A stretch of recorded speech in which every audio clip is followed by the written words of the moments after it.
But I haven't seen the Nice. remakes, and there was one that I think just came out last year, which was like supposed to take place in a small town or something. I don't know, Oh, really?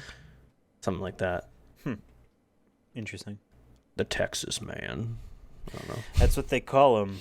And that's not what they call us. Hello, everyone. Welcome to another episode of the Sonic Movie Show, the only show about Sonic news, and Sonic movie news. But today is another video game movie review. It's a fan favorite thing, fans being us, about the thing that we're doing.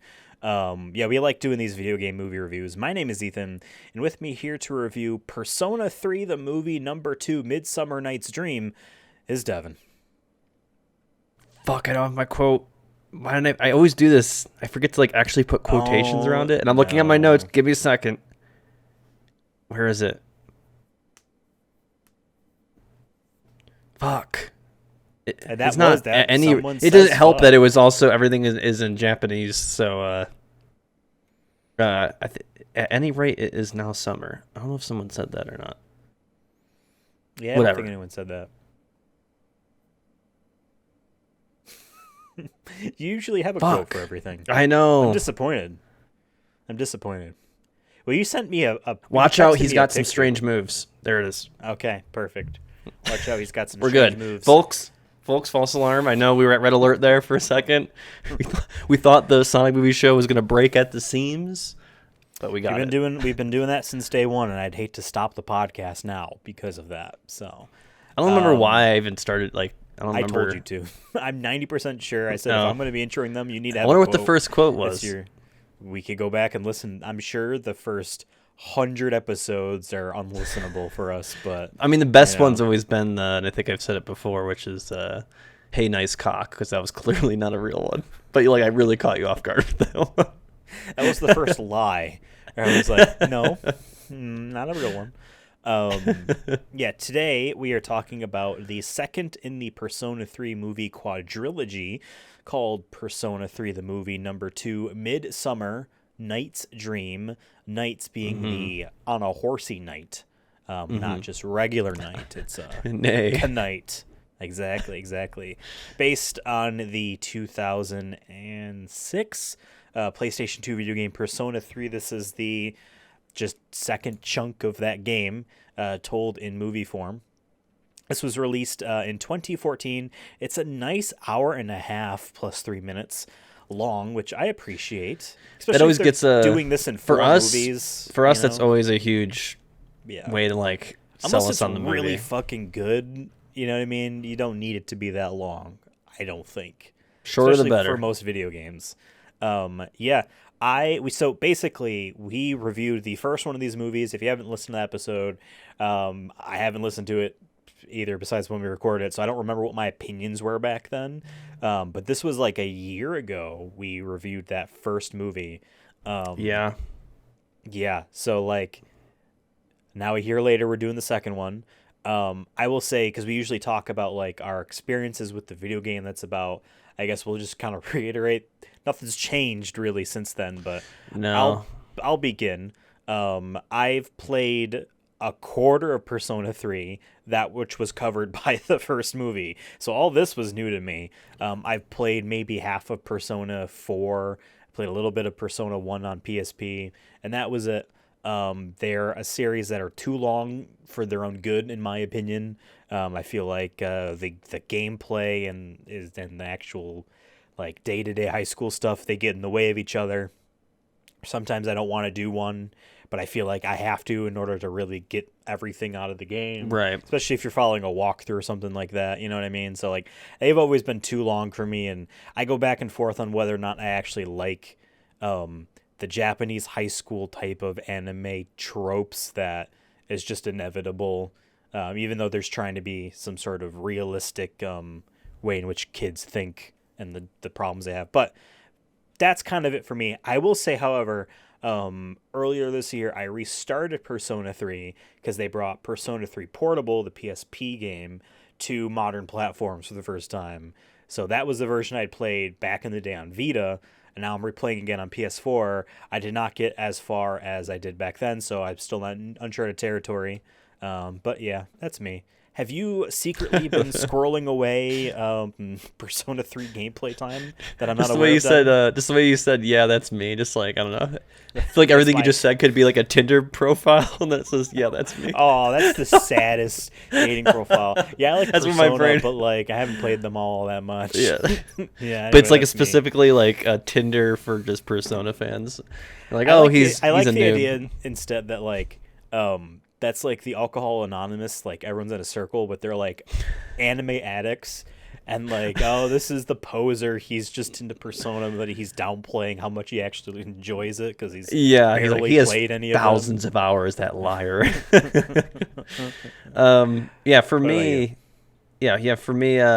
I've only played Persona 4, and I want to say I have like 20 or so hours in it.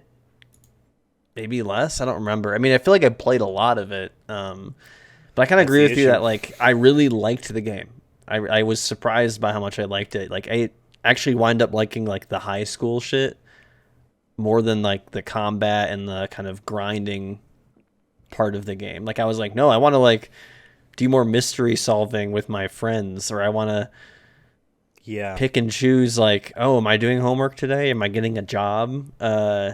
And the music I've always liked from all the whether it was from the movie here or from the games too. I've always dug the music because it's like kind of like a alternative but also jazzy kind of soundtrack for the most part, and very trendy of the era that the game was made type of thing. It definitely has a nostalgia without me actually like being there when it came out. You know what I mean? But yeah, I mean, overall, that's pretty much all I... Before playing Persona 4, I had no idea what the fucking games were about. I remember you thought they were dating games because you could date the girls, I thought that was like the main thing, and that isn't really. No, I mean, like, if folks out there don't know what Persona is, you've probably not have heard of Shin Megami Tensei, which is an RPG series that Persona was a spin-off of before basically eclipsing it entirely and becoming the thing. When I saw reviews, I played Shin Megami Tensei 5, actually, I should say. I think that was still before we watched the first movie. I played that on Switch. I played maybe a third of that game, and the same fucking thing happened where the game's just too long, and it's too hard in the sense that you really do need to grind and actually be up on... It would be like if Pokemon required you almost to collect them all as you're going so that you can really take advantage of the types and all that. That's what that game felt like to me. And I just got off of it. But like, I remember seeing reviews for that game, and it was always within the context of comparing it to Persona 5, as if like it's this Persona-like and not like its own thing in which Persona has taken chunks out to be, you know what I mean? So, right. But like... Essentially, it's Pokemon Light in the sense that you're acquiring different personas and you're fusing them, which is the non-Pokemon way. I remember telling you, my advice to you for Persona 4 was like, don't get attached to your starter persona because you'll want to fuse him so that you can get stronger ones. I had a crazy cat dude that was kind of creepy in the game. That's another thing I forgot to mention is I do love designs. Like the weird Yu-Gi-Oh! If Yu-Gi-Oh! Was on like acid, cool. Honestly, like Yu-Gi-Oh! Monsters were on like acid when being created. This movie shows them too, especially the bosses that they fight are otherworldly and eerie and beautiful in ways that are uncanny. Like I wouldn't say it goes far into the existential cosmic horror stuff of like man's mind cannot perceive it, but like it's what we would perceive those as that isn't tentacles. You know what I mean? It isn't the tropey stuff. It's like the whole like the realistic angel that you'll see like on the internet once in a while. It does give me a little bit of like awe, like I guess is the best way to describe it, an awe feeling of like these creatures are like how do you come up with these? Like these can't even be man-made. They are, and like for the most part, they feel designs that have gone through the ages, and like all of the personas are Shin Megami Tensei monsters that you like, your demons that you collected like Pokemon by arguing with them and trying to convince them to join you. Sometimes they would demand things, and they were things you fought, and you fought with them as well. But Persona takes those instead as, personas that you have, and you're instead just fighting shadows. And I always find the shadows themselves mostly uninteresting, besides the boss shadows, which is what we're talking about, that have that element. Where, like, if you could tell me that those were personas, and I would believe you because they fit into that. And there's news since the last year when we reviewed the first movie. Persona 3 is getting a remake. Persona 3 Reload for Switch, PS5, Xbox Series X, I think PS4, which is odd, but like if it's on Switch, you have no excuse not to put it on PS4 and Xbox One. It's weird it looks beautiful. It looks better than Persona 5, which is I expected because that's a 2017 PlayStation 3 game. I'm excited for it. I now feel like I wasted some money by buying Persona 3 Portable on PS4 when I could have just waited for this, because like that's how they get you. I'm gonna want to finish the one I already have, but like I want to play that instead. But I will say it is a little weird that according to them, it does not have the content of the other releases of Persona 3. So there was Persona 3 on PlayStation 2, and then like a year or so later, there was a version called FES, which added a giant like epilogue, gameplay changes and tweaks and stuff to make it not as hard or not as bullshit. And then there was the PSP version, which was called Portal, which added another playable character. So you played as a guy, but then there was not a gender difference, but like a female character instead who was different. And the social links were different, and I imagine all of the dialogue that people have with you and the social links are different, considered how gendered that series likes to be. It's the point where, like, again, I should probably bring up Persona's main director, producer dude, up until after Persona 5, is like homophobic and transphobic, and like there's some bullshit in some of these games that's not cool. You really have to be critical of it. There's a little bit, even in just like the 20 hours I played of Persona 4, where I was like, and you almost got to the gay panic scene in that game too, which just is unnecessarily not cool. But I forgot entirely where I was going with that. I was just saying, like, oh yeah, it's a female character, but obviously you can't date any of the women. You have to date the boys, type of thing. And then there were some other changes in the PSP version too. Apparently Reload isn't going to have the FES and portable stuff in them, besides, I guess, the gameplay tweaks, maybe. So that's interesting. My theory, guys, they know you're going to buy it as DLC. I guarantee they're going to make, the female main character, I forgot what her name is supposed to be, she's going to be DLC. She's going to be $20. Guarantee it. Guarantee it. Why would they charge you wait a year afterwards $60 when they can charge you $100? 9 months afterwards. They know you're going to buy it. Here's what I think of it. Persona fans, and my toes are in the water. I want to like it. I consider the series overrated, which is what I imagine makes me unable to really want to like it as much as I want to like it. There's a pool party, and you're just and I want to get in, but like you want to jump in, critical. You want to do a cannonball, like you know what I mean. I consider them in the same lengths as fighting game fans when it comes to the characters. Oh, we really love this character, and like I know you play a lot of Mortal Kombat. I don't think they do it, but like a very popular what's the fucking game?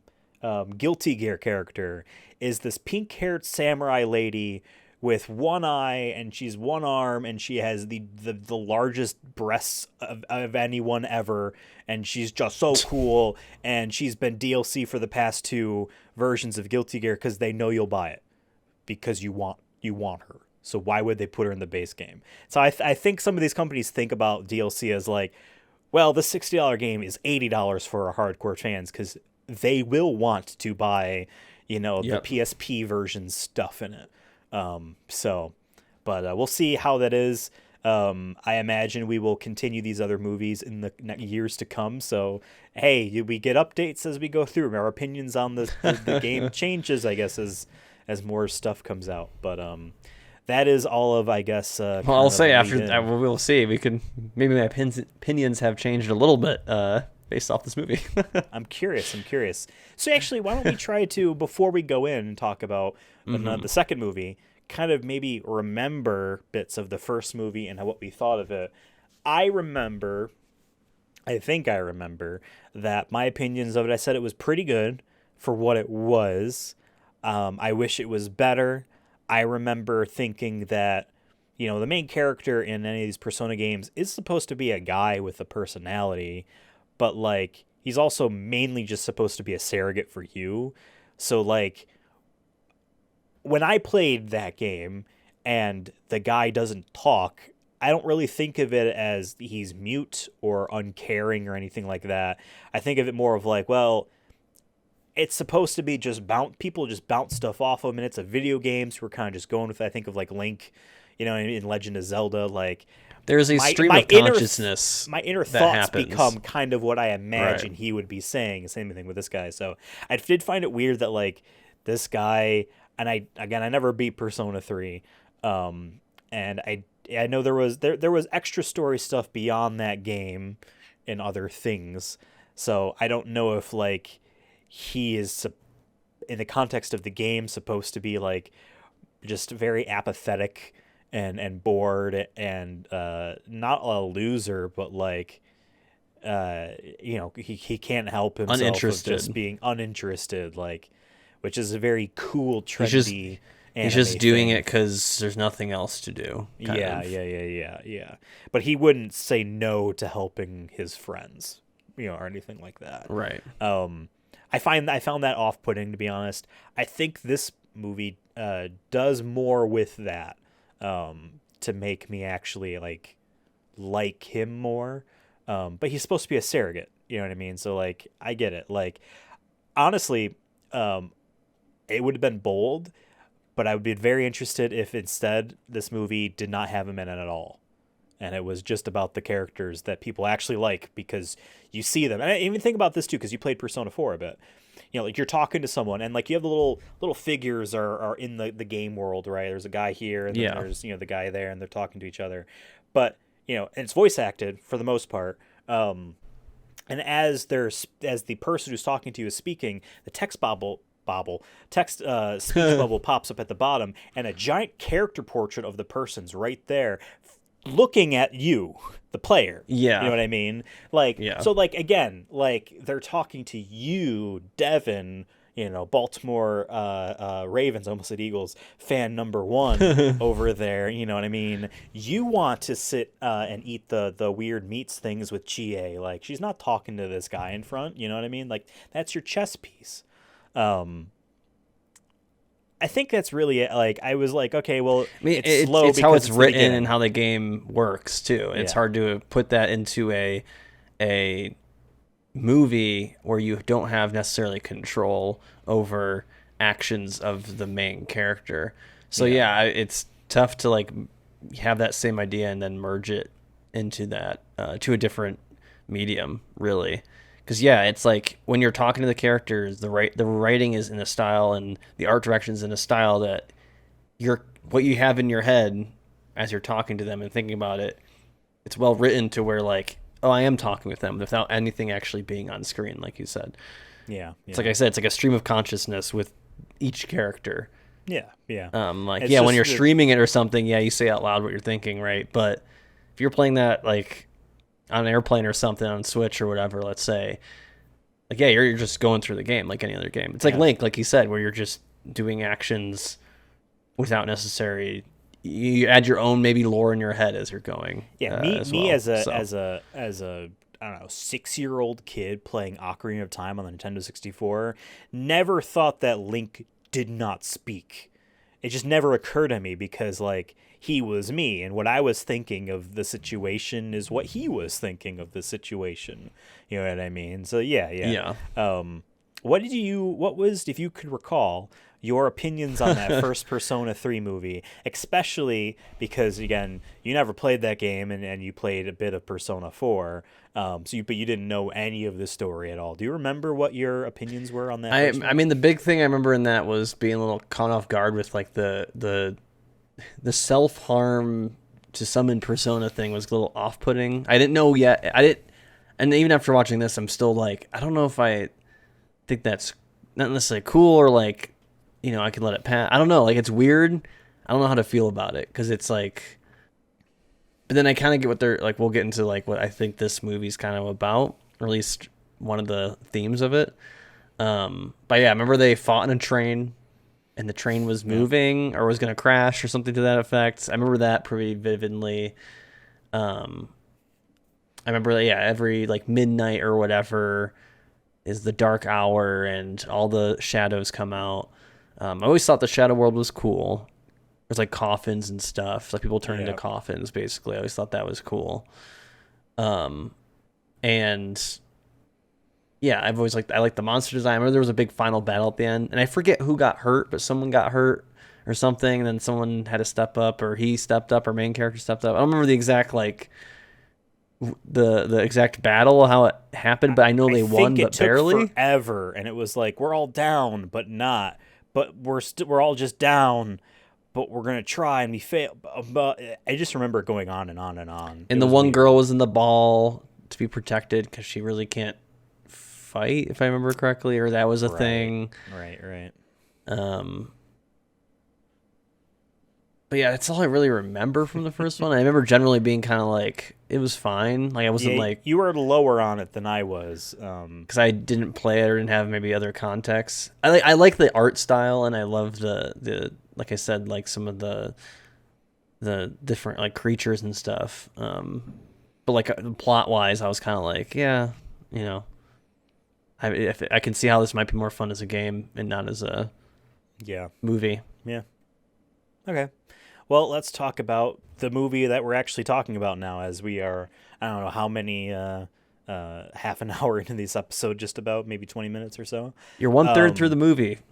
Yeah. If you're watching it. I'm glad it was short, but again, like, I would expect these to be an hour and a half if there's 4 parts to it. Like, I would be like, come on, you didn't need, 3 hours per movie if it was really going to be long like that. I will say, I think the movie... Granted, it was a year ago since we watched that first one, but also, again, they released a year apart in real life, but maybe they expected you to have played the game and be more familiar with it. I think this movie should have started with some sort of recap. Tell me what the fuck had happened, because it opens while they're on a mission to fight a boss that is in like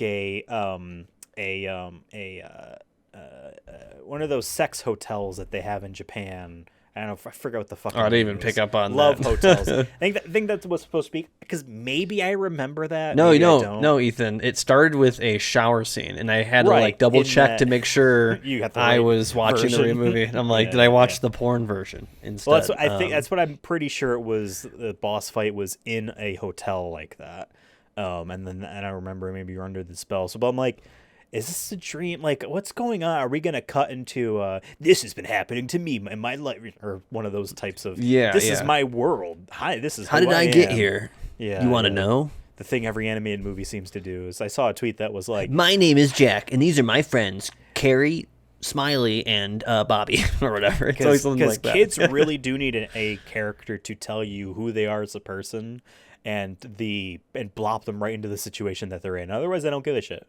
That's why kids don't like Shrek. That was the example I jumped to. I don't know what this says about me. I mean, I don't know. As a kid, I loved Shrek, and to this day, I still love Shrek. So absolutely. I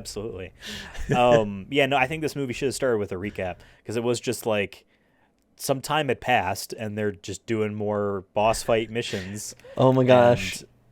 I just thought of like, I was gonna say.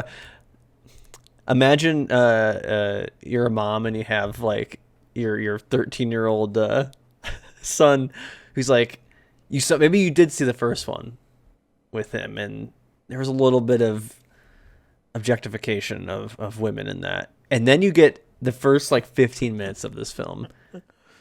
The internal mother in me is like being like, no, why is this what you've been playing? Yeah. You know? Well, it's like the Street Fighter animated movie that we watched last year with the Chun-Li shower scene. That's the only part of that movie I remembered as a 12-year-old boy. It was like, yeah, she takes a shower. I think I remember I saw it in chunks on YouTube, that whole movie. And that was like the most viewed part one of 26, and they're all like 5 minutes long. Back when YouTube like didn't really like stop any of that, you know what I mean? They should have had some sort of recap, but whatever, they don't. Obviously we're going by the seasons, as the first one was spring, this one's now summer, so they're doing summer stuff. Can I just point out too, in the shower scene, like in the beginning, like there's the she's coming out of the shower, and I keep forgetting our character that's supposed to be us, I guess. Yuki Makoto is his name. They stand there, and that's supposed to be like, and then she gets mad after like, I think they were in a trance. That's what I thought too, but like they never. I want them to go back to that in some other capacity, to like, because I just felt that was random almost to me. Here's my theory. I think that was a funnier moment in the game, and they wanted to represent that in the movie, and that was just simply meant to be that. I was like, are they trying to do some weird sexual tension thing here? But it's just awkward. And it's like, this is the first 30 seconds of the film. Not to come off as those people, those weird adult people that are like, there should be no sex scenes in movies and stuff like that. Right. No, you're an adult. You can deal with that. It's a part of life, and like that. Stories use that. It's okay. Not to be like those people, although these are children. Although Japan and the age of consent, I don't give a shit. They're kids as far as I'm concerned. Teen romance is okay to be viewed as an adult. Just, I guess, you keep your pants on and you're not weird if you watch it. You know what I mean? It's not to be like those people, but yeah, I think it was meant to be. I think it was meant to be representing like a favorite funny moment in the game, and they were like, we're gonna open with this, you know what I mean? That's gonna be funny. Because it was just more like, I was just more like, I'm uncomfortable watching this. That was my interpretation. I watched it down here on my computer. No one else was around. I'm like, even the cat's not in here. Let's go. No one's. My partner was out of town, and I was like, I'm like, this just feels like a loner dude. You know what I mean? That kind of energy. I did text her, like, because she watched the first one with me. I'm like, I just wrote like, yo, this movie's way too horny off to start. Yeah. Like, you're not missing. Speaking of horny, you're not missing that. We go to the beach, and immediately Junpei, I forget what his last name is, Junpei, or I guess that is his last name. Iori. It's an I. Yeah, Iori. Junpei Iori. Immediately starts. This is the beach episode in a movie. Yep. In a show, in an anime. Yep. Starts rating the three other girls, whatever. I did find it funny. So there was one moment where I actually was like laughed, or I was like, ha! But leading up to that, I did find it funny that the three dudes were trying to pick up girls on the beach. Very young kids thing to do. I found that funny. I did laugh a little bit when, like, you sent me the photo of it, of like the older woman that was clearly coming onto them, and they were scared. I thought that was funny. Yeah. Because if you're 14 or however old they are, like, you're not used to being on the receiving end of what you are trying to do yourself. You know what I mean, as a boy, especially from someone probably twice your age. But when they see, this beautiful girl, she's standing on the pier, and it's Aegis, and I mean, we learn in hindsight, she's an android or robot or whatever. But I found it hilarious because they play the music, and Junpei approaches her, and he's trying his move, and when she immediately turns it down, the music just instantly stops. And I actually laughed at that moment, and then it starts again when Akihiko is trying it, and he's trying his thing, and it just immediately stops. I thought that was actually funny. I did not play this far in the game, so I never actually met this character. You never got to the beach part. I never did. I never did. See, that's the whole payoff, Ethan. But that's the whole point you grind in the game for. Celebrating on the beach. They don't have anything better to do. What happens in the dark hour when they're at the resort, or was it just one day? You know what I mean? Can they only afford one day? I was gonna say, just overall, they're like these first 15 minutes. I'm like, I don't know if we needed it. Like, I get you're doing like the romance thing. I feel like maybe just stick to the beach thing. Like, I'm like going from the weird shower thing to this felt like, I'm like, okay, I get it. Like, all the girls are just awooga for these boys, you know. Or the opposite and sometimes. I don't know. Maybe it's just because I'm getting older. I'm just like, it's not. Who's this for again? Like, I'm like, it's for teenagers. You know what I mean, and anime fans. Yeah, I don't know. I just feel like it could have been done in a better way. I didn't mind like that one part you were saying, but just like, I don't know. It's just kind of, it wasn't as tasteful to me, I guess, is the best way to describe it. You know what I found mean? it innocent, to be honest. I didn't think it was that big a deal. I just thought it wasn't like completely. I think it didn't help that the shower scene. I just think that was just felt weird, and then going to be like, yeah, we're at the beach, just like, okay. So here's what we're all the vibes are shifting too much for me. I found the hunt for the girls to be cute and and funny, but the part where like Junpei Iori is like he's not rating the girls on their team, but talking about like, oh, new contestant and blah blah blah. Like, that was probably a little bit too much. Like, you're supposed to be friends, and I get it, you know, you're kids and I don't know, whatever. But like, it didn't really. It was a little bit more objectification. The other parts, I was like, that's fine. And it's again, one thing, to chase the girl. I think like you said, it's like a mischievous teen boy thing to do on the beach, I guess. I don't think it's necessarily right, but Yuki like, as you know what I mean. captain of searching for that, you know, and he's not even really all that into it. He's just doing it to be with his guys. We do, again, just getting to remember too, you know, like the main persona man who started a new studio at Sega Atlas or whatever for a new, it just looks like high fantasy Shin Megami Tensei persona like stuff.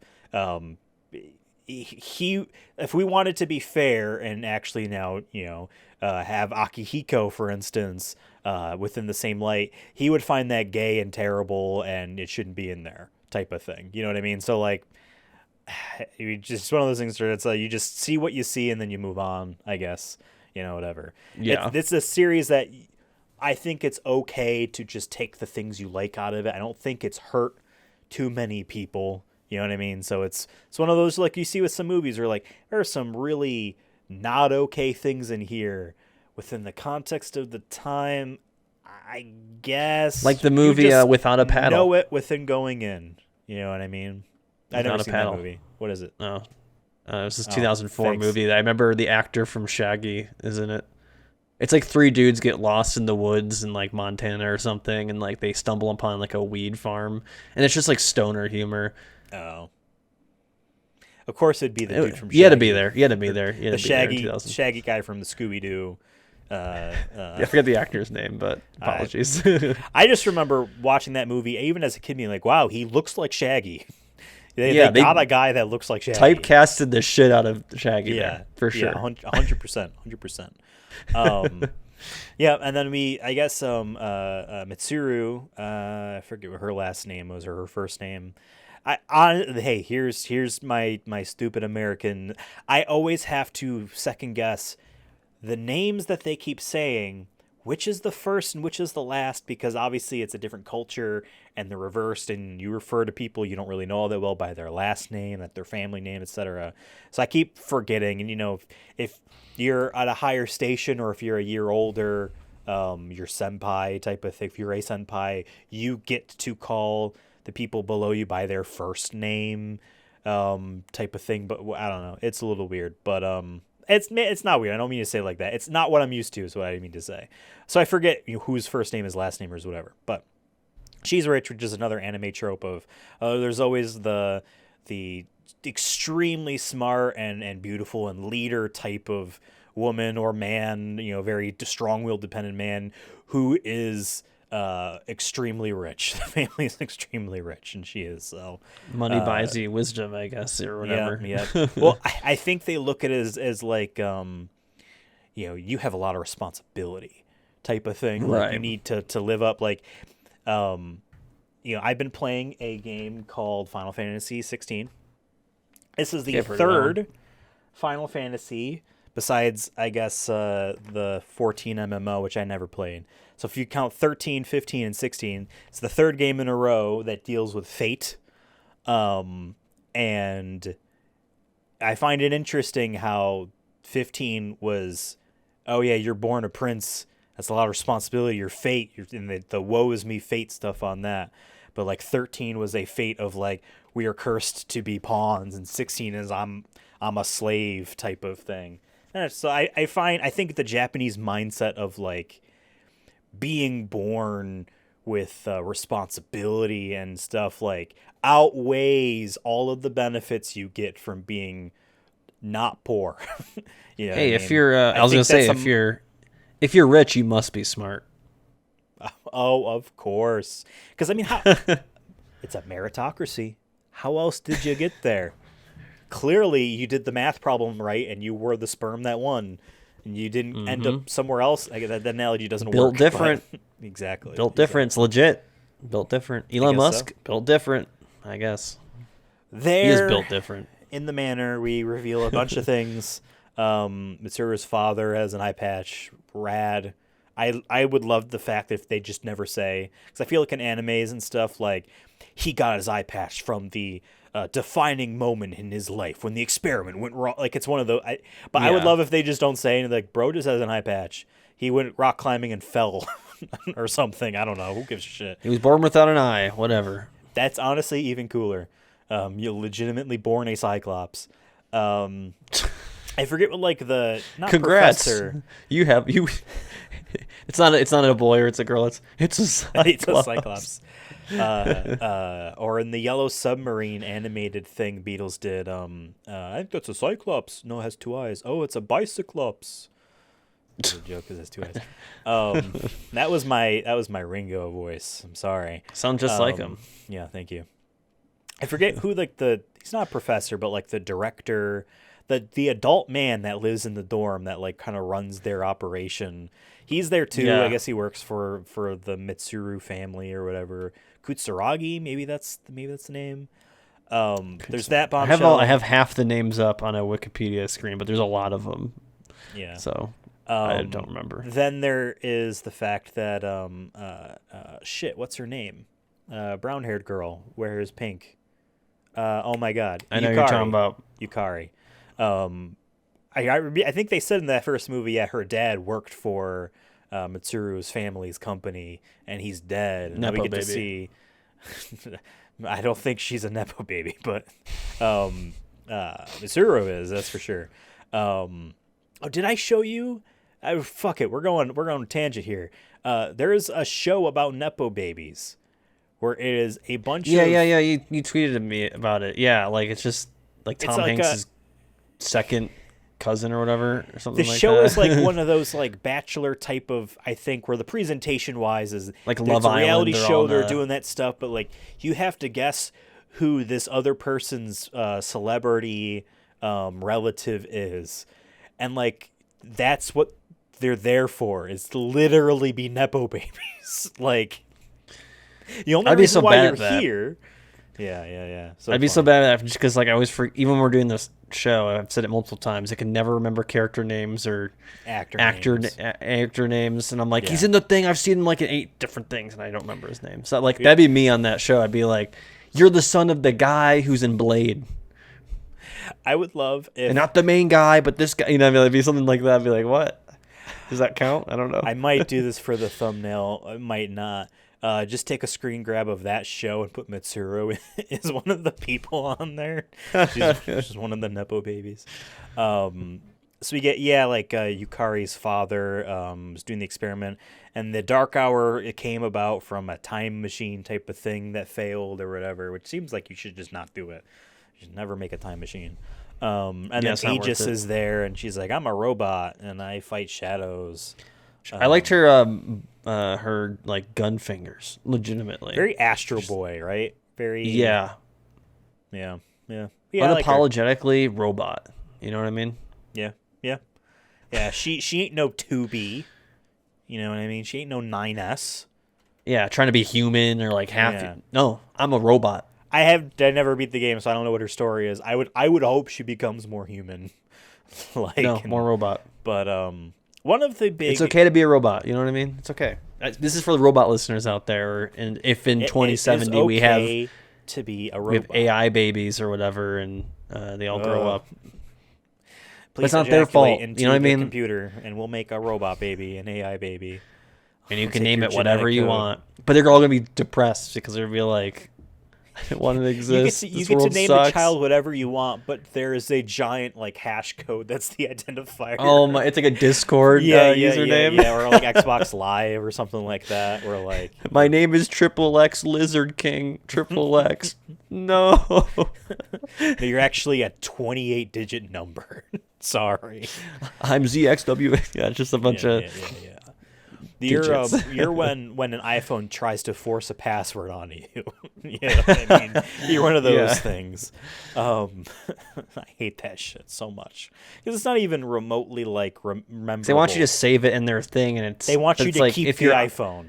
But if your iCloud goes away, then you're just fucked. All right, 1, 2, 3, 4. That's the only password you need. That's Aegis's password. What are they stealing? What are they stealing? That's always my thing. What are they stealing? Go ahead. You can have my student loan debt, nerd. Yeah. You want more pictures of me? That's all I ever have on my phone. Are just pictures of me. You know. Mine are just memes, just that I keep forgetting to delete. So there's like very dated. Just I have a lot of accidental screenshots because I'll grab my phone and accidentally set it off, and it's just enough effort to delete the screenshot that I just don't do it. Yeah, it's pain in the ass. I just don't do it. Aegis probably has that issue. She probably snaps 2 fingers together and just takes an eyeball screenshot or whatever she sees. There are 2 struggles in this movie. On the one hand, we have characters like Makoto as well as our villains, and even hinted, she doesn't struggle with it, but Aegis has the same one idea. Villain, by the way, is straight up Jesus Christ. Jesus Christ. Yeah, exactly. Yeah.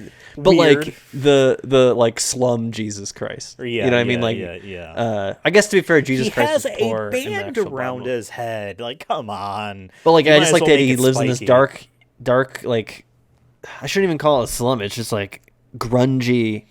Well, it's the dark hour too, so they're purposely making it, and he doesn't have a shirt, and he's anorexic as if he's been, up on the cross, starving and bleeding to death. It's like a starving Dave Grohl.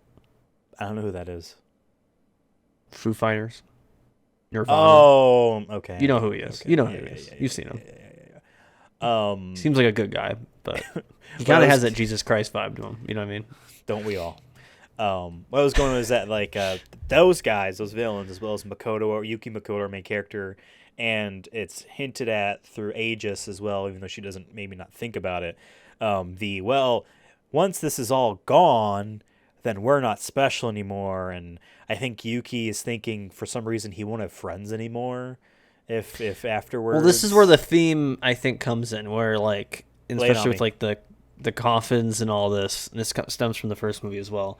And what this goes to like the self-harm of like, for example, they all have to shoot their own heads to summon their personas.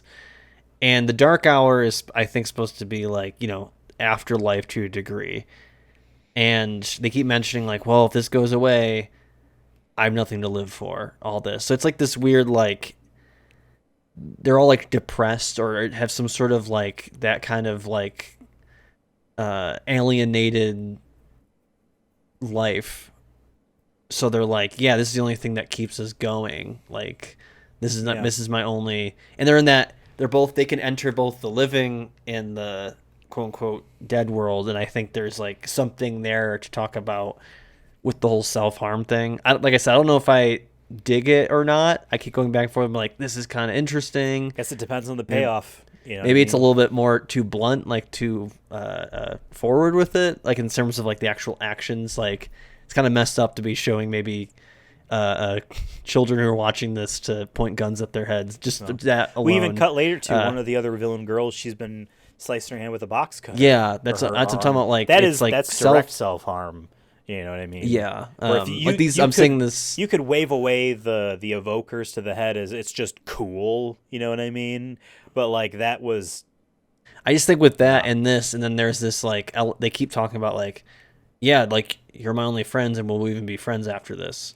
Like this they're is the also only in thing high that's keeping school. They're all going to go to universities. You know, they don't. You know, you don't know if they're actually going to be. Well, the one girl too is like, oh, my family doesn't even like me or anything like that. So it's like, yeah, all it's just giving me the theme of like dealing with like mental illness, but like in a non like healthy way, or in a it's like turning to self harm as a way of coping to it, or to drugs to coping with it. That's the kind of like vibe I get from this. Yeah. And I go back and forth whether or not I like it or if I think it's a little bit too, I guess, forward in the sense of like I said, showing it.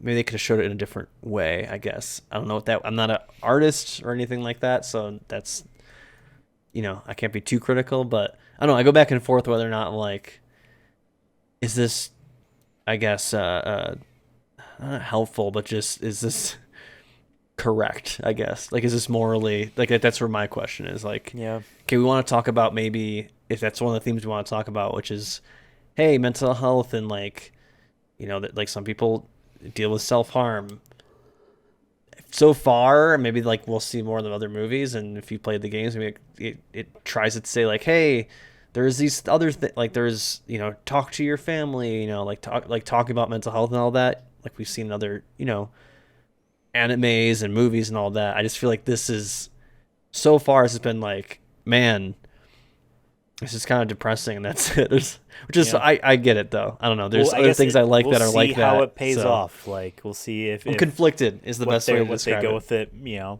But you can also be like, well, it is both a quadrilogy and also 4 separate movies, because guess what? They weren't all released at once. So we have to talk about this movie as it is. I think we also go on. I mean, you talked about taking the drugs. We have what's his name, Shinji. His last name starts with an A. I forget the rest of his name. Shinji, which is funny, by the way, because the kid he's trying to protect, forget the kid's name, is the voice actor for Shinji in Evangelion. Oh, interesting. And I just think it's funny that the kid eventually wants to kill Shinji. I'm just like, Shinji's trying to kill Shinji. And I recognize her voice right away. What's her name? I have it written down here. Megumi Ogata. I recognized her voice. I'm like, is this Shinji I'm hearing? Especially when the kid's yelling. I'm like, I've heard Shinji yell many times in Evangelion. And I looked it up and I'm like, yep. Did you know she's also she plays Yugi in the Japanese version of Yu-Gi-Oh? Makes sense. Yamai Yugi or regular Yugi?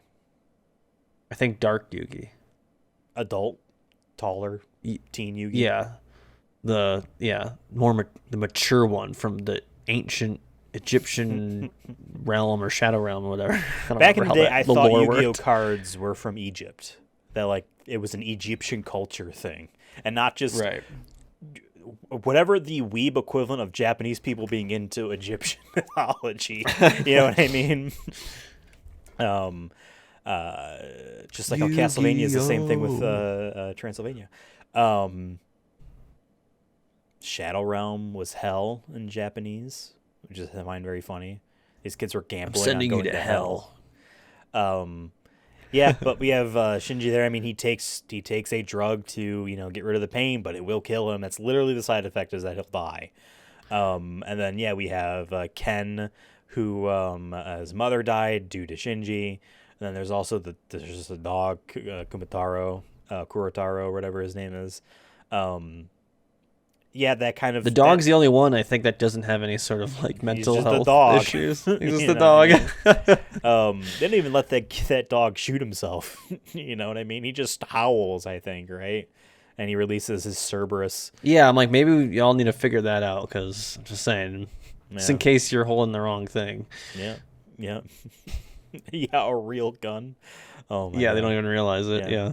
All the Personas like fights and stuff were cool, and they went by quick to kind of get back to the story, where I feel like the last boss fight was long enough to really show like the action as well as the intensity of it, but it was also cutting back to a more interesting story that's happening. There was the one fight, by the way, with the dog where it's literally Hulk Hogan. That's all I saw.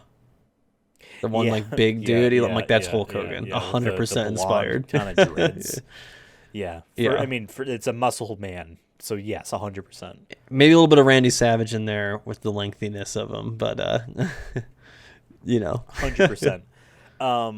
I found that story good. I enjoyed that.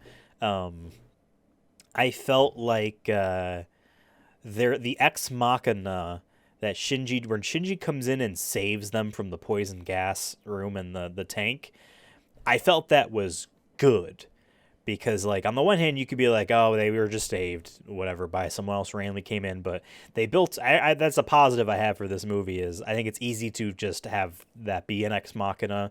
But they built that up enough that, like, he didn't want to be a part of it and blah, blah. And when he heard that the kid was there, we could see him have that realization. And so, like, I felt that was good. Jesus even asked him, like, we know you're siding with them, you know what I mean? So they kept hinting at it and...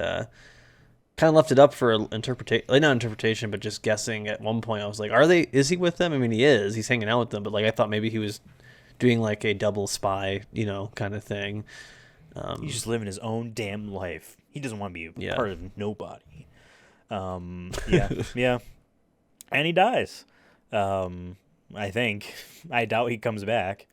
Oh no, they showed his funeral, which by the way, I loved at his funeral. They just have like him still like wearing his like same his get up punk outfit, like he never went to class, cool. So we don't have a class photo of him.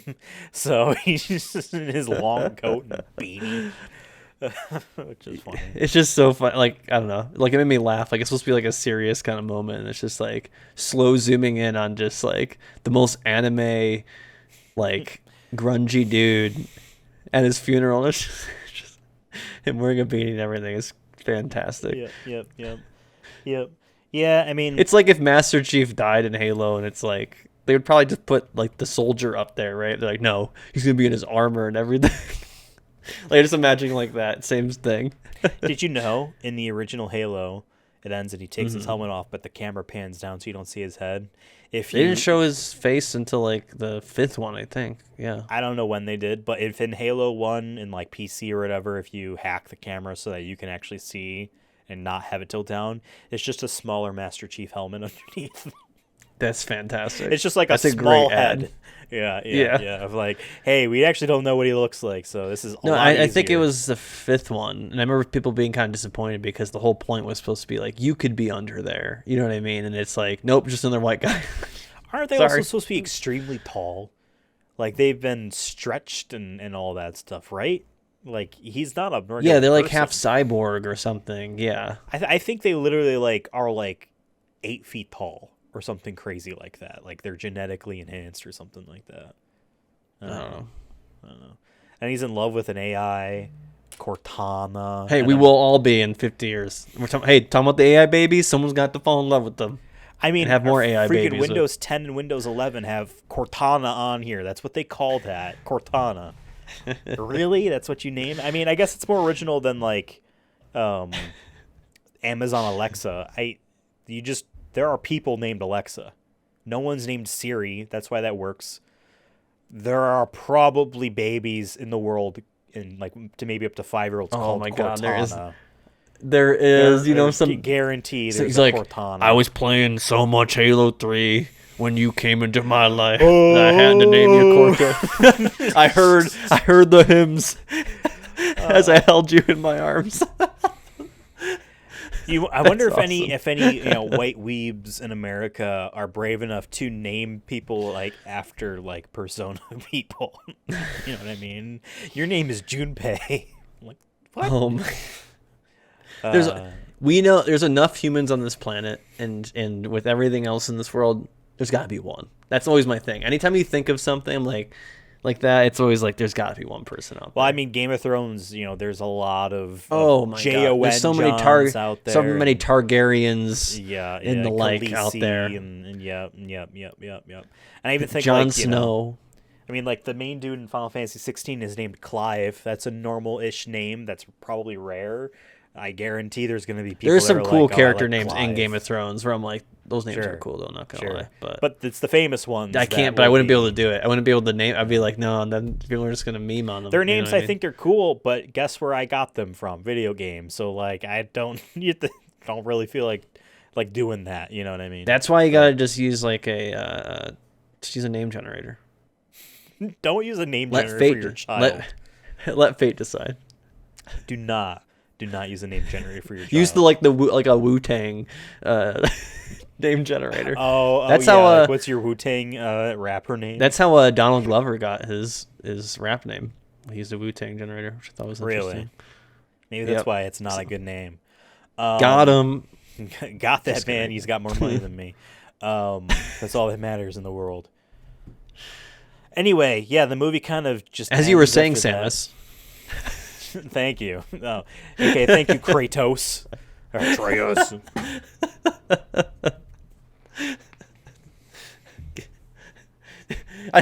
Someone named Kratos better be like the most jacked man, or else it just doesn't work. You gotta like really hope that kid grows up to be like he's big. Gonna be you know what I mean? Twink. He's gonna be the skinniest, 5'3". Like I like I'm 6 foot. I'm skinny as hell. Like if I was named Kratos, nah. I just want it's a vibe thing. You know what I mean? But if your name was Ash Ketchum, I might have some respect. It might work. It might work. It might work. Yeah. Link's a short king. Anyway, yeah. What did you think about the movie overall? Let's just kind of just get into it. It's been a while. Yeah, I mean, overall, I feel like I'm kind of the same as the other one, where I'm like, it's fine. I feel like it's not for me, I guess. Like I like the art style a lot. I think there's a lot of cool like visual elements to it. Like I love the green sky during the shadow zone. I'm like, dude, it's kind of Halloween-y. Like I would love to live in a world, and if there's an afterlife, I hope there's a Halloween world, Halloween planet, and I hope the sky is green like that. That's pretty cool. But a lot of the characters, I kind of was just like, oh yeah, you're in it. What's your motives again? I really I agree with you. I think it really needed a recap at the beginning to kind of just introduce each character again. It's hard for me to kind of care for some of them when I don't remember anything about them, what their motives are, where they from, all that stuff. Yeah. I did like the Shinji and I forget the kid's name. K. Yeah. Like their kind of thing at the end there. I think that was cool. I did weirdly like the Jesus. I hated that guy.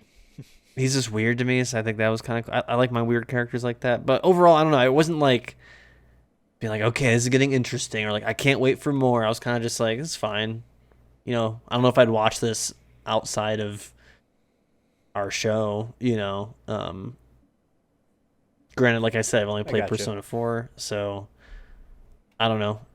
This feels like much like you have to read the manga to like really appreciate this. Yeah, play the game, and I guarantee that's probably. I mean, it was a story for a video game, so like you adapted out of that, and there are things, as we talk about often on the Sonic Movie Show when we do video game movie reviews, there are things in your adaptation that will have to be changed or dropped, or new things need to be added to make up for the fact that, like, for the most part, you're playing this whatever game to have fun, and there's no gameplay in the movie, so they need to come up with why do people like movies? You know what I mean? You add in that story, right? So,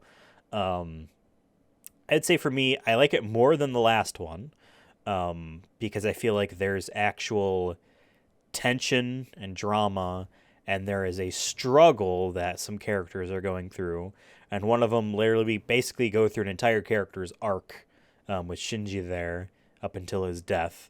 So I feel like that in and of itself makes it more of a story than the first one. So in and of itself, that's more.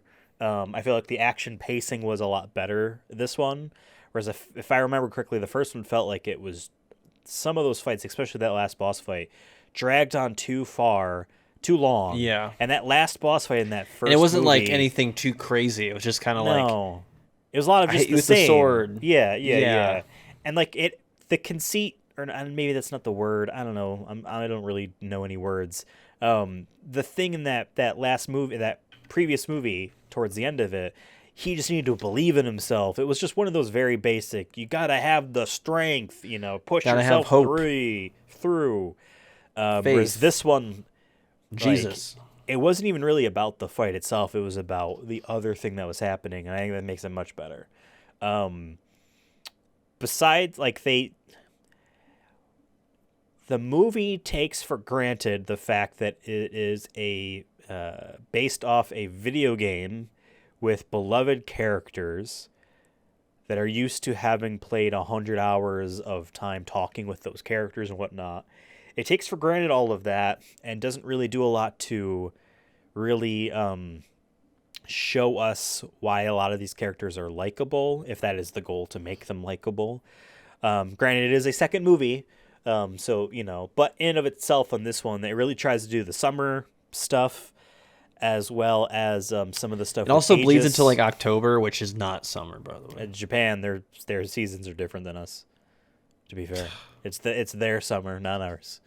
But it started in July, which is right when we were recording, basically when this episode will come out, and then it goes all the way to October. I'm like, that's a long summer. We're gonna wait till October. Even the stuff on the beach, and then some of the later stuff with Aegis meant to be funny and lighthearted, and those worked for me for the most part. But I really needed that 15-minute long scene where everyone's involved, and I don't want to say it's written well as if that's supposed to really mean anything, but it's a very intricate scene where everyone's involved, and we all very quickly grow to like all of them again early on. That wasn't like the beach. I feel like you could have moved that a little bit farther down, and granted, they are working with stuff that's already in the game, but guess what? They skip a lot of days, because what are you doing those days? You are studying. You are just grinding in the dungeon. You're fighting the 20 shadows again. Yeah. Right. You know what I mean? So, you can make new scenes for that. Maybe they did. I didn't finish the game. Maybe they did, but I feel like there was still room for it to grow. Although, knowing how movies are often structured, and considering that the third movie is called Falling Down, suggests to me that it is not as lighthearted and cheery as this one is going to be. The sections, perhaps. I don't know. And let me guess, it's going to start in mid-October and go to February, and they're going to call that fall. Again, different part of the world. Nope. You know what I mean? There are countries that have more than 4 seasons. They have names for different seasons. I know Australia is the other way around. They have 10. It's winter in Australia right now. They have a lot. They're literally in the opposite part of the globe from us. Yeah. I mean, in the U.S., they're we call things seasons, but then it's it's 85 degrees. Maryland did not have a fall. It was always 85 until November, and all of a sudden it's cold. There was no fall. New York has autumn, winter, snow, and wet. Those are your 4 seasons. It's much closer to the actual 4 seasons, though, at least. But there's some places like Florida, where it's a little bit cooler this time of year. Our 4 seasons are called Miami, Orlando, just name it. And then a hurricane once in a while to just really throw you in a loop. Well, what did Barack Obama do to stop Hurricane Katrina? He should have nuked it. That's a sci-fi original channel movie idea, right? That's what Trump wanted to do. Legitimately, that was he I remember during the one big hurricane under his term, there was a leak that said he suggested that we nuke it to see if that would push it somewhere else. I have no idea what that would do. Nothing. I think they said it would just make it worse. Spreads radiation around and just destroys I think it would just the environment.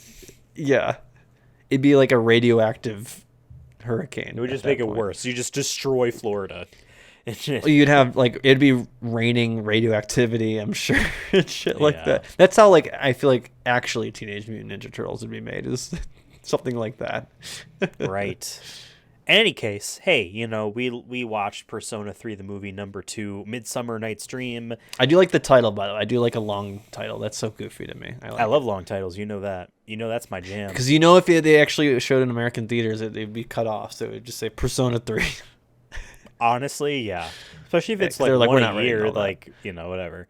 On the Sonic Movie Show, we like to review these movies. And we often not rank them, but we give them tiers based off how we view things. And It's kind of ranking, though. Of ranking, but like it's not down to one above the other. It's in groups, right? It's not a huge science. It's pretty much a vibe check, really. For the most part, yes. And we go S through F to kind of reiterate how these are. I have the visual up here on YouTube. If you're only listening to us, you don't see me gesturing towards you, but you should join us on youtube.com/@SonicMovieShow. Click on this video and pick up where you left off because we have some visual aids for you. To kind of recap what our rankings mean to us, S rank is, as far as a video game movie is concerned, as good as it's going to get. I would hesitate to say perfect, because I think perfect is a quality and not part of a score. That's I have a lot to say on that. I might say that in some future thing. We have movies like Detective Pikachu and Sonic the Hedgehog 2 on there. Those are movies where I'm like, this is fantastic. I don't really know what more I could want from this besides something else that could also be good, but this is good in of itself. And it's not a movie, but we I don't know if we gave it a rank, but like The Last of Us TV show, HBO, that would be an S tier. Yeah, like it's not gonna probably get any better than that. Maybe I'm hoping 10 years from now we'll be like, you know what, Last of Us is actually a B, in a good way. You know what I mean? Everything got that's better. The hope. Yeah. And we grade on a curve, right? Because there are a lot of bad video game movies. So this is the SAT. It's yes, we grade on a curve to shine. A tier is much like the S tier. It just doesn't have something special about it. A but it's for still awesome. Amazing. Like there we have Sonic 1. We have this Street Fighter movie from the 90s, as well as the Super Mario Brothers movie. From both of them, actually. Both of those movies are A tier, where those are just fantastic. Those are great movies. They're missing just something special where it's a truly little extra sauce. Yeah. B, these are movies that surprised us with how good or fun or goofy they are. There is a quality of them that they're above average too. We really like this. Solid. Sure, there are some things that we could maybe change or improve on, and sometimes in the case with DOA Dead or Alive, the premise and execution is just so goofy and wacky that you have a lot to go to make it a good movie, but it was a fun movie and we really enjoyed it. Yeah, can, if you're a fun movie, but awfully made, you might be surprised. You might make it to the B rank. Yep. The first Silent Hill movie's in there, as well as the first Resident Evil movie and the first Mortal Kombat movie. So all of those are honestly there's a lot of work to do here, but there's enough here to have it be a recommendation. The C tier, while you might think this might be average or in the middle or somewhat of a meh, these are movies that are okay, but there's good shit in there. There's just a lot of stuff that's why is this in here? We're talking about Advent Children. It's fun maybe for the first half if you want to differentiate it from B. Yep. The Angelina Jolie Tomb Raider movies. Most of the Resident Evil movies are in here. Pretty much all of them for the most part. I think the first one is the only one that isn't, if I remember correctly. And some of them are lower. We lowered sure. I think we have some Ds. But these are movies that are there are things in here you can enjoy, but there's going to be things in here that you won't. That is that. The D tier is our this movie is boring tier. There might be a cool premise, but it's squandered like Assassin's Creed or Doom. Or there's Assassin's Creed, I think, is the perfect example of this, where it has the budget, it has the actors, and everything you could possibly want. And then it's just a bunch of nothing. Just okay, this set piece was cool, but it's squandered. I always go back to it. It's just funny to me that it's just free will. It's not even saying yes or no. It's just, what do you think? I don't know. Or maybe the movie has some cool visual stuff in it, like Spirits Within or the Warcraft movie, but it's a bad story. You know what I mean? D means boring. It's doring. That's how we're gonna pronounce that word from now on. It's dull. E are movies that are as Ew. objective as we could in our subjectivity, be bad. Blood Rain is a bad movie. Monster Hunter was, I don't want to say insulting, because I feel like that's being a little bit hyperbolic to say a movie insulted you, unless it literally was saying you or the type of person you are is bad. You know what I mean? Just it Right. existing, calling a movie that exists insulting, I feel like is hyperbolic. But the Monster Hunter movie was like, did you guys even know what the game is type of thing. Mortal Kombat Annihilation is, hey, all that fun cheesiness from the first one is real fucking tiring right now, and this is embarrassing to watch. Yeah. E for embarrassing. Yeah. The King of Fighters movie was embarrassing. Terry Bogard's CIA was the most cringiest thing, or FBI, whatever the fuck he said. It's just the cringiest thing in the King of Fighters movie is awful.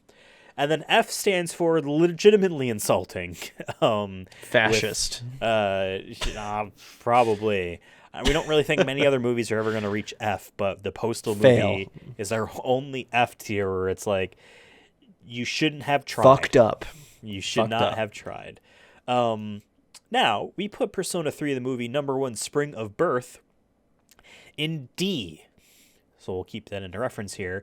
Let's talk about where we think Persona 3, the movie, number 2, Midsummer Night's Dream is going to be. Because we forgot to mention, we did a, what was it, episode 152? I forget what number it was. But we did a movie draft, because in the past we kind of just made a loose schedule and we would... we'd go through them. But we made a movie draft in the episode. That was a really fun episode. Go check that out to see how we kind of landed on some of these. But basically, these rankings will give us points, and we'll get to that. But so this is Ethan's, fourth pick? Yep, I have it up on screen right here right now. Okay. Again, if you're for on the YouTube. Audio, folks, if you're driving or whatever. You want to make sure you watch this on YouTube. Yeah, Dev and I each have 6 movies, a total of 12. This is my 4th movie. We started with my 2018 Tomb Raider movie, followed by Devin's Resident Evil Degeneration film, Tekken Blood Vengeance for me, Mortal Kombat Legends Scorpion's Revenge for him, Kingsglaive Final Fantasy 15 for me, Ratchet and Clank for Devin, and now we're back to be with Persona 3, the movie, number 2, Midsummer Night's Dream. These ranking tiers have a point value associated with them. S gives you 6, then A is 5, all the way down. F can give you 0 points. You should not be getting points for Postal if there really was should a Postal. Be negative, honestly. Yeah.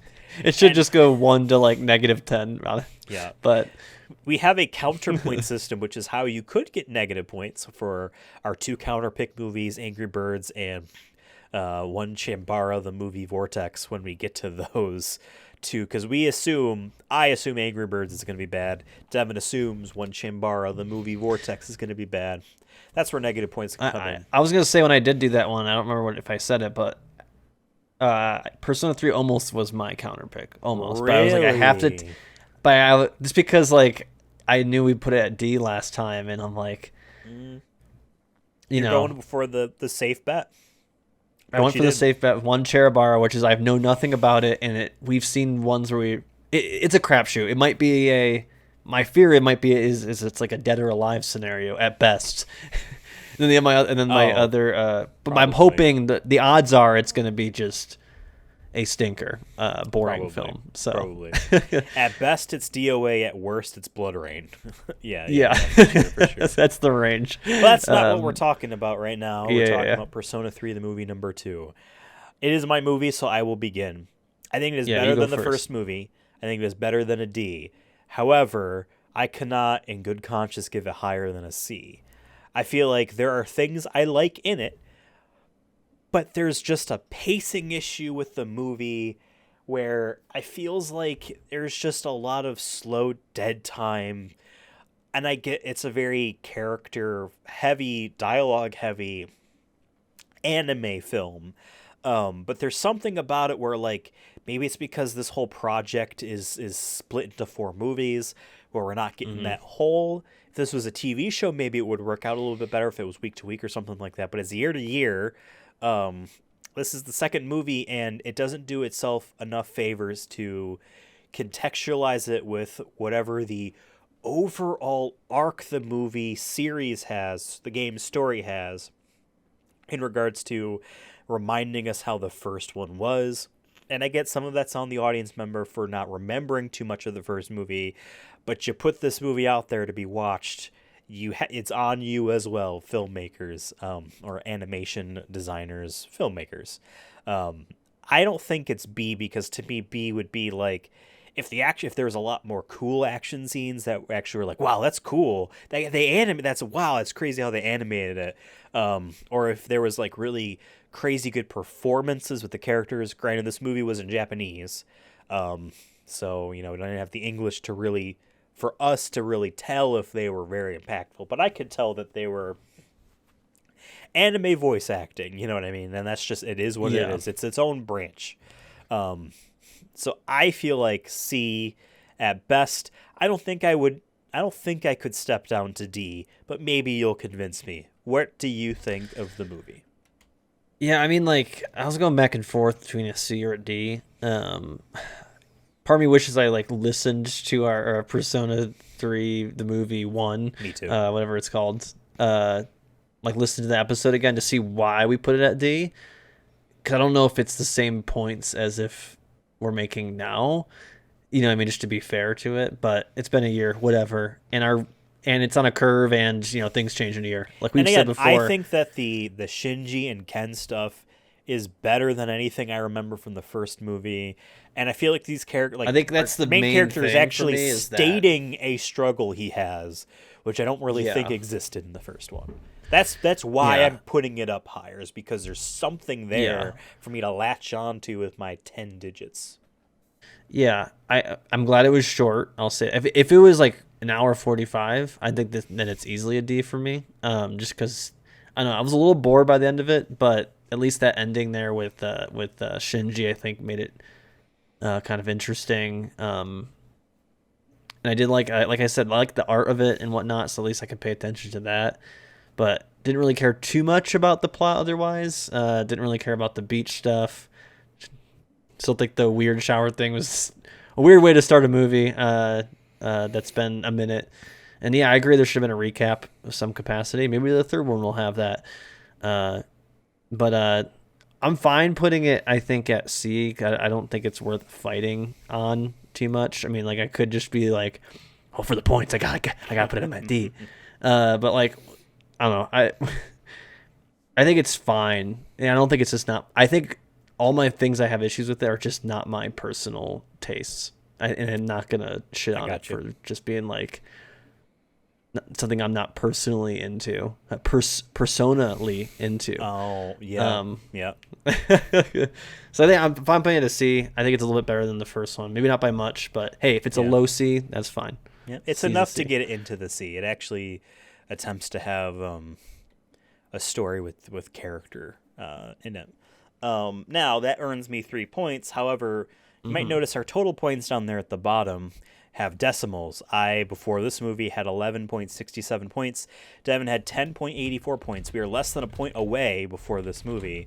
So that's pretty good considering, I mean, I think a C at this point, anything above a C or a C and, anything around a C, I think at this point is really good. Probably. Because these last three are really just crap. I know probably Angry Birds is going to be great, but I'm hoping it's a C, and just because the animation's good or maybe the plot is funny. Yeah. Those, I go back to that. And I hope Corpse Party is just the same thing with your one Sharon Barra, where it's we have no maybe idea it's a dead or alive. Yep. Maybe it's a cool horror thing. I don't know. For sure. I don't know. So our decimal comes from Rotten Tomatoes user scores. We basically take whatever the percentage is and put that as a decimal added in. So that's how we've gotten this close to each other. Because if you look, basically, I have an A and Devin has a B, and then we have a C and a D that cancel each other out. That should technically be 1 point, but with the way the decimals have come out, it's less than a point difference, which is neat. So, Devin, if you have the percentage points, I just linked it to you. It's. I don't want to say for sure, because we had this issue in the past where remember last time for one of yours, it didn't have any score. Remember? And I was like, what's the rule on this? Do you just not get any or any decimal points? And it's having that issue again, so I don't know if it's a server thing or legitimately has no audience score, which I find that very hard to believe. So I'm constantly refreshing this because that's what worked last time. I find that hard to believe myself. So click it on your end. Yeah, click it on your end. Open. I'm opening in a different browser. Maybe if we enable ads, maybe my ad blocker was they're fucking with it. I'm going on because let's see here. No, not Discord. I'm trying to copy the link. Let's see. Copy message. Refreshing. There's no way it has 0 ratings. You know what I mean? Here's what I say. For now, we put nothing, but by next time we do it, if it's still at 0 or something like that, and hopefully no one cheats and puts it on there, if it is indeed 0, no one puts something on there to screw with it. I think it's broken. Let me look at other things. Let's see if anything. Yeah, there's stuff for like Knights of the Zodiac, Indiana Jones.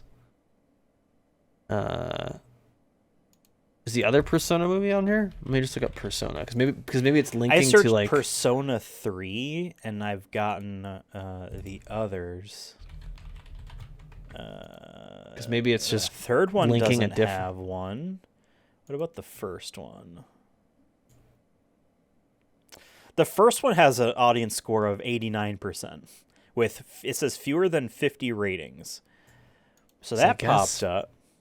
Damn, do I just not? Oh, I'm not going to get any points. I mean, I'll accept that. That's the way we're going to do it. How about this? We check next time, and we'll triple check to make sure someone that go on there be like, LOL Sonic Movie Show. Here's a 0.99. Like if it's 0.99, I'll be like, I'm going to call bullshit on that. But no, that's completely like Ethan's fair. Gonna go. Ethan's going to go on there and drop like 30, 99 ratings on there. I think let's do that because it might be a server thing. Or we can just go to like IMDb, I guess, as a backup, but it's not as fun. No, it's not. IMDb is skewed. And remember, it's an audience score thing. Yeah.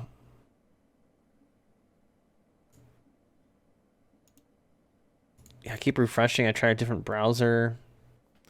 Well, but there's other ones on here. Like, yeah, it's weird that the other ones don't. But maybe people aren't.